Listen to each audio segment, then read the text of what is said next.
السلام علیکم دوستو، کیا حال ہے؟ میں ہوں Ghulam Murtaza technical YouTube channel کے ساتھ۔ بسم اللہ الرحمن الرحیم۔ آج تاریخ ہے 7 جون 2020۔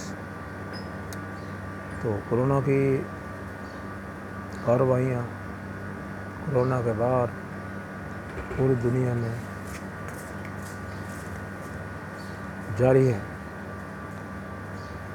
اور یو اے ای میں جو صورتحال ہے وہ ہے 38,268 یہ رجسٹرڈ کیسز ہے، اور ریکور کیسز جو ہیں 21,061، اور ڈیتھ جو ہوئی ہے 275۔ تو یو اے ای میں جو ریکور کیسز کی تعداد ہے وہ دن بدن بڑھتی جا رہی ہے۔ تو یہ اچھی کنڈیشن ہے، اچھی بات ہے، کیونکہ یہاں لا اینڈ آرڈر سخت ہے، اور گورنمنٹ زبردستی عوام سے پابندی کرا رہی ہے، اور جو لوگ پابندی نہیں کرتے انہیں گرفتار بھی کیا جا رہا ہے اور ان پر جرمانے بھی کیے جا رہے ہیں، اور بڑے زبردست 10,000 20,000 50,000 تک جرمانے کیے جا رہے ہیں۔ اچھا، ورلڈ کی جو صورتحال ہے وہ یہ ہے کہ 66,63,304 یہ ٹوٹل کیسز کی تعداد ہے، اور ڈیتھ جو ہوئی ہیں وہ 3,92,802، تقریباً 4 لاکھ کے قریب ہونے والی ہے۔ پورے ورلڈ میں جو ڈیتھ کی ریشو ہے وہ بڑھتی جا رہی ہے۔ اس کے بعد آتے ہیں پاکستان میں جو کیسز کی تعداد ہے وہ ہے 93,983، تقریباً یہ 1 لاکھ تک پہنچنے والی ہے۔ یہ تعداد بہت خطرناک ہے، الارمنگ سچویشن ہے، اور ریکور جو ہیں وہ ہیں 32,581، اور جو ڈیتھ ہوئی ہیں 1,935۔ یہ ڈیتھ کی تعداد اور کیسز کی تعداد بڑھتی جا رہی ہے دن بدن۔ اس کی وجہ یہ ہے کہ ہماری گورنمنٹ نے لاک ڈاؤن لوز کیا ہوا ہے، لا اینڈ آرڈر کی پابندی نہیں کر رہے، اور کچھ لوگ بھی بے پرواہ ہیں۔ تو ان کی بے پرواہی کا نتیجہ یہی ہے کہ اب کیسز بھی بڑھتے جا رہے ہیں اور ڈیتھ کی تعداد بھی بڑھتی جا رہی ہے، یعنی اموات کی تعداد بھی بڑھتی جا رہی ہے۔ میں اپنے پاکستانی بھائیوں سے گزارش کروں گا کہ خدا را اپنا اور اپنے بچوں کا خیال رکھیں۔ یہ لائف نہیں رہی تو کیا رہے گا؟ یہ دولت، یہ دنیا، یہ بلڈنگ، یہ سب ادھر ہی رہ جائے گا۔ یہ سب اس بات پر منحصر ہے کہ آپ اپنی صحت کا خیال رکھیں، SOPs پر عمل کریں، اور اپنا اور اپنے بچوں کا خیال رکھیں، ان کو باہر نہ جانے دیں، کسی میٹنگ میں نہ جائیں، اور اگر میٹنگ میں جائیں تو SOPs کا خاص خیال رکھیں، مسجدوں میں جائیں تو SOPs کا خاص خیال رکھیں۔ تو ہمارے وزیر اعظم صاحب نے یہ کہا ہے کہ ہم نے مسجدیں کھولیں، بالکل کھولیں۔ الحمدللہ پاکستان دنیا میں پہلا ملک ہے جس نے مسجدیں کھولیں، SOPs کا خیال رکھا، نماز اور تراویح جمعہ جاری رہا۔ الحمدللہ یہ اعزاز ہمارے پاکستان کو حاصل ہے، اور کوئی بھی کورونا کی وائلیشن مسجدوں میں سے نہیں آئی، اور یہ وائلیشن آئی ہے مارکیٹ سے، کیونکہ مارکیٹوں میں SOPs کا خیال نہیں رکھا گیا۔ عورتیں، مرد، بچے، بوڑھے سب نے مارکیٹ کا رخ کیا، اور مارکیٹ والوں نے صرف پیسے کو دیکھا، اس نے SOPs کو نہیں دیکھا۔ انہوں نے دیکھا کہ پیسہ تو آ رہا ہے نا، ہو سکتا ہے کب پھر شٹ ڈاؤن ہو جائے، ہماری دکانیں بند ہو جائیں، اس لحاظ سے انہوں نے SOPs کا خیال نہیں رکھا، جس کی وجہ سے یہ کیسز بڑھے ہیں۔ اس کے بعد آتے ہیں جناب انٹرنیشنل لیول پر یہ حالت ہے کہ امریکہ بادشاہ پریشانی میں ہے، ہڑتالیں، جلاؤ، گراؤ، مار کٹائی، اور یہ وائلیشن بڑھتی جا رہی ہے دن بدن۔ یہ جارج فلائیڈ کی وجہ سے جو پچھلے دنوں کیس ہوا تھا، ایک پولیس والے نے سیاہ فام کو مار دیا تھا جس کا نام تھا جارج فلائیڈ، اور جارج فلائیڈ کے مرنے سے اس کی ویڈیو وائرل ہونے سے امریکہ میں فسادات پھوٹ پڑے۔ یہ پہلے سے ہی امریکہ میں یہ قانون موجود تھا، گورے اور کالے کے درمیان جو تضاد ہے یہ موجود تھا، لیکن ظاہر نہیں ہو رہا تھا۔ بعض اوقات یہ ہوتا ہے جو آدمی طاقتور ہوتا ہے نا، وہ تمام جراثیموں کو مار دیتا ہے، چھوٹی موٹی چیزیں دب جاتی ہیں، لیکن جب وہ کمزور ہوتا ہے تو ہر چیز سامنے آ جاتی ہے۔ تو اس کا مطلب یہ ہے کہ امریکہ اب کمزور ہو رہا ہے، اس کے اندر کے جو عیب ہیں وہ باہر آ رہے ہیں۔ ایسی ویلیشن جب بھی کسی کنٹری میں ہوتی تھی، ترکی میں ہوتی تھی، پاکستان میں ہوتی تھی، یا کسی بھی ملک میں ہوتی تھی، ایران میں، یا کسی بھی ملک میں ہڑتالیں ہوتی تھیں، دنگے فساد ہوتے تھے، یا روڈوں پر لوگ آ جاتے تھے، تو امریکہ بہادر ان پر پابندیاں لگا دیتا تھا۔ تو اب کس پر پابندی لگاؤ گے؟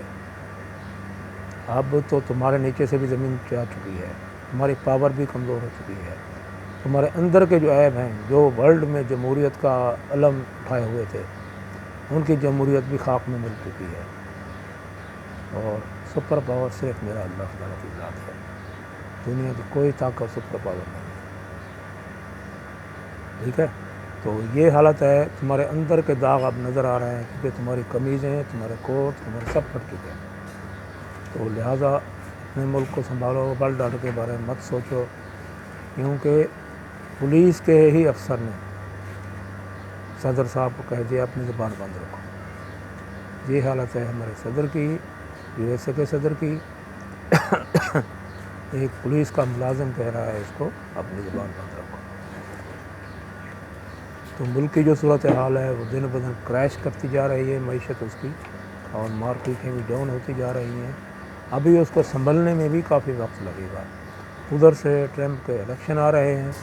الیکشن کے بارے میں یہ ہے کہ جو سروے کیا گیا ہے، امریکہ کے جو بہت سارے ادارے ہیں جو سروے کرتے رہتے ہیں، انہوں نے جو سروے کیا ہے اس کے مطابق اس وقت ڈونلڈ ٹرمپ کو 40% اور اس کے مخالف کو 60% تک ریشو حاصل ہے۔ تو اس کا مطلب یہ ہے کہ ٹرمپ کی جو پوزیشن ہے دن بدن ڈاؤن ہوتی جا رہی ہے۔ یہ بھی ورلڈ کے لیے اچھی خبر ہے۔ دوسری بات یہ ہے کہ پچھلے دنوں ہمارے ایشیا میں دو ملکوں کے درمیان وار ہو رہی ہے، جس میں چائنا اور انڈیا ہے۔ پچھلے 10-12 دن سے چائنا جو ہے انڈیا کی سرزمین پر قابض ہے، جس میں لداخ ہے، چنا جھیل ہے، اور دوسرے پہاڑی علاقے ہیں، یعنی شمالی علاقہ جہاز نیپال سے لے کر گلگت بالستان تک یہ سارے علاقے اس کے قبضے میں جا چکے ہیں۔ یہ سارے کے سارے پہاڑی علاقے ہیں جو شمالی علاقہ جہاز کہلاتے ہیں۔ اب سنا ہے کہ ماؤنٹ ایوریسٹ کو بھی سر کرنے کی کوشش کی جا رہی ہے، اور وہاں G5 سسٹم کے ٹاورز لگائے جا رہے ہیں۔ دنیا کی انفارمیشن پر بھی چائنا قبضہ کرنا چاہ رہا ہے۔ قبضہ کر لے گا، وہ اس کا ہائی ٹیکنالوجی ہے، وہ جو کام بھی کرتا ہے بہت تیزی سے کرتا ہے اور تیزی سے ہی آگے بڑھتا ہے۔ اب انڈیا کو چاروں طرف سے گھیر لیا گیا ہے، پاکستان، نیپال، چائنا اور بنگلہ دیش، تمام بارڈروں پر کشیدگی جاری ہے، بلکہ انڈیا اور پاکستان تو آمنے سامنے ہیں، اپنی فوجیں بھی سرحدوں پر لے آئے ہیں۔